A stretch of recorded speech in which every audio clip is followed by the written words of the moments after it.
ഒരു ഉത്സവത്തിനൊക്കെ പോകുമ്പോൾ തന്നെ അറിയാലോ, ഉത്സവത്തിൻ്റെ അടുത്തൂടെ പോകുമ്പോൾ നിങ്ങൾക്ക് ഉത്സവം ഇല്ല, അവൻ ഉത്സവം, നിങ്ങൾക്ക് യാതന, നിങ്ങളുടെ വണ്ടി അവിടെ ഇട്ടേക്കണം, 1 മണിക്കൂർ അവിടെ കിടക്കണം, അവൻ വണ്ടി വന്ന് അടിക്കും. എവിടെ പോകുന്നു? അവിടെ കിടക്ക്. നിങ്ങൾ വീട്ടിൽ ചെല്ലുമ്പോൾ കറണ്ട് ഇല്ല, കാരണം അവൻ കെട്ടുകുതിര എടുത്തുകൊണ്ട് ഇറങ്ങിയിരിക്കുകയാണ്.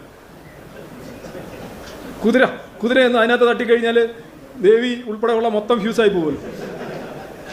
അപ്പോൾ നിങ്ങൾക്ക് ഈ ഭയങ്കര ആവിയായിരിക്കും ആ സമയത്ത്. നിങ്ങൾ 12 മണിയായാലും നമ്മൾ KSEBിലോട്ട് വിളിച്ചു ചോദിച്ചാൽ അവർ ചോദിക്കുകയാണ്, ഇപ്പോഴേ നിങ്ങളിപ്പോൾ ഇതൊക്കെ പറയുന്നത് ആ ലൈനകത്ത് അങ്ങ് തട്ടി ഒരുത്തം ചത്തു കഴിഞ്ഞാൽ എൻ്റെ ജോലിയാണ് പോകുന്നത്.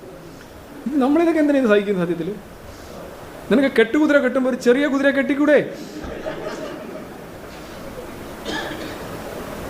അത് ഏത് ജാതിക്കാർ ഉത്സവം നടത്തുന്നുണ്ടാന്ന് ചോദിച്ചാൽ പറയും, നിങ്ങൾ അതോടെ നമ്പൂതിരി ക്ഷേത്രത്തിൽ ഉത്സവം നടന്നപ്പോൾ ഒന്നും പറഞ്ഞില്ല, പക്ഷേ ഇവിടെ ദളിത് ക്ഷേത്രത്തിൽ ഉത്സവം നടന്നപ്പോൾ പറഞ്ഞു. ഞാൻ